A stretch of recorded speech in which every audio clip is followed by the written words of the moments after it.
श्री कृष्णा दोस्तों, आज की कहानी 7 भाई एक बहन की है। अगर आप इस चैनल पर नए हैं तो चैनल को सब्सक्राइब करें, वीडियो को लाइक करें, शेयर करें, कमेंट करें। इस कहानी में आपसे एक सवाल पूछे जाएंगे, कृपया कहानी को ध्यान से सुनें। रामपुर गांव में एक बुढ़िया रहती थी। उसके 7 पुत्र और एक पुत्री थी। सातों भाई कमाने खाने के लिए माँ से विदा लेकर एक जंगल में जाकर रहने लगे। वहाँ से वे सातों भाई लकड़ियाँ काट कर लाते और उन्हें शहर में बेचते थे। इस प्रकार वे लकड़ियों का व्यापार करने लगे। फिर एक दिन राखी का त्योहार आया। उन भाइयों की बहन ने कहा, माँ, मैं 7 भाइयों की बहन हूँ, मगर इस त्योहार पर मेरे एक भी भाई नहीं हैं और न ही उनकी कोई खबर है। सभी बहनें अपने भाइयों को राखी बांध रही हैं। मैं भी अपने भाइयों को राखी बांधना चाहती हूँ। माँ बोली, ठीक है बेटी। और माँ ने बेटी को एक आटे का गोल पहिया बनाकर दिया और बोली, ये ले, इसे चलाती जाना और कहना, जहाँ पर मेरे 7 भाई हों वहीं पर रुकना। आटे के गोल पहिया को चलाते हुए यह गाना गाने लगी, चल रे चल पहिया जहाँ मेरे 7 भाई हो, चल चल रे पहिया जहाँ मेरे 7 भाई हो, चल चल रे पहिया जहाँ मेरे 7 भाई हो, वहीं रुकना, वहीं रुकना, वहीं रुकना।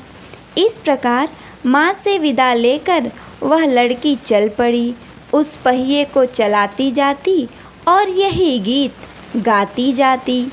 उसे चलाते चलाते आटे के पहिए को शाम हो गई तो वह पहिया वन के एक छोर पर बनी झोपड़ी के चारों ओर चक्कर काटने लगा। मगर वह लड़की अब भी वही आवाज़ लगा रही थी, वही गाना गुनगुनाए जा रही थी। तभी अंदर से एक भाई ने कहा, मुझे तो बहन की आवाज़ सुनाई देती है।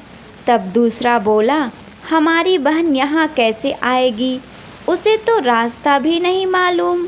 तब दूसरे भाई ने बाहर निकलकर देखा तो हकीकत में उसकी बहन थी। बहन को देखकर तो सभी भाई खुशी से झूम उठे। सभी ने उसे प्रेम से गले लगाया और उसका हालचाल पूछा और अपने माँ का भी हालचाल पूछा। दूसरे दिन राखी का त्योहार था। बहन ने भाइयों को राखी बांधी और लंबी आयु की कामना की। भाइयों ने भी बहन की रक्षा करने की कसम ली। उस दिन सभी ने छुट्टी रखी थी और सभी ने मौज मस्ती की। परंतु दूसरे दिन से सभी ने अपना काम शुरू कर दिया। उनकी बहन घर पर ही रहती थी। एक दिन की बात है, वह कपड़े धोकर सुखा रही थी कि एक डायन की नज़र उस पर पड़ी। वह डायन उसे खाने की फिराक में रहती, मगर उसे पता था कि यह झोपड़ी 7 भाइयों की है। उन्हें पता चल गया तो वे उसे जिंदा नहीं छोड़ेंगे। इसलिए उसने एक युक्ति सोची। उसने अपना भेष बदला और उस लड़की के पास आकर कहने लगी, बेटी, तुम्हारा क्या हाल है? तुम मुझसे बहुत दिनों से मिली हो, इसलिए शायद तुम मुझे नहीं जानती। मैं तुम्हारी दूर की मौसी हूँ, यहाँ पास में ही रहती हूँ। उस डायन ने उसका मन जीतने के लिए हर काम में उसकी मदद करती थी। इस प्रकार से वह डायन रोज़ उसके पास आती और उसे किसी तरह से बेहोश करती और उसका खून चूसकर चली जाती। एक दिन भाइयों ने अपनी बहन से कहा, बहन, तुम्हें किस बात की चिंता है? क्या तुम्हें किसी चीज़ की कमी है? हम तुझे अच्छा खाना नहीं खिलाते, अपना काम भी हम तुमसे नहीं कराते, फिर भी क्या बात है, तुम मोटी क्यों नहीं होती? आई थी, उससे भी दुबली पतली हो गई हो तुम। तब उसकी बहन कहने लगी कि नहीं भैया, बस यूं ही।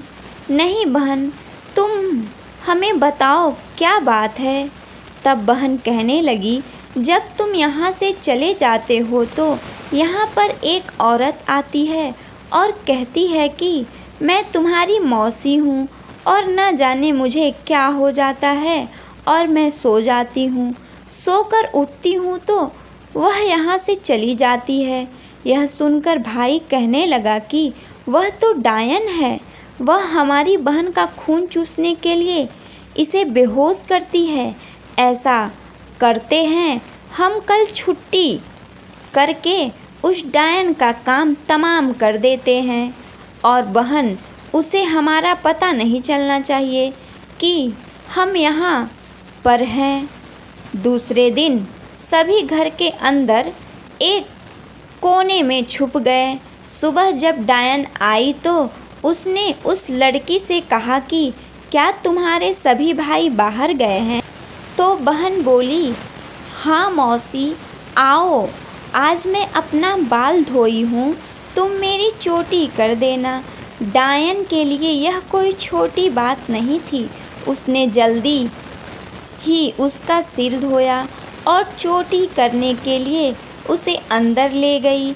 जब चोटी कर रही थी तो उसने अचानक उस लड़की को बेहोश किया और उसके सिर को खाने के लिए झुकी। तभी सातों भाई कुल्हाड़ी लेकर अपने कोने से निकल आए और उस डायन को मार दिया और सभी ने उससे अपना पीछा छुड़वाया।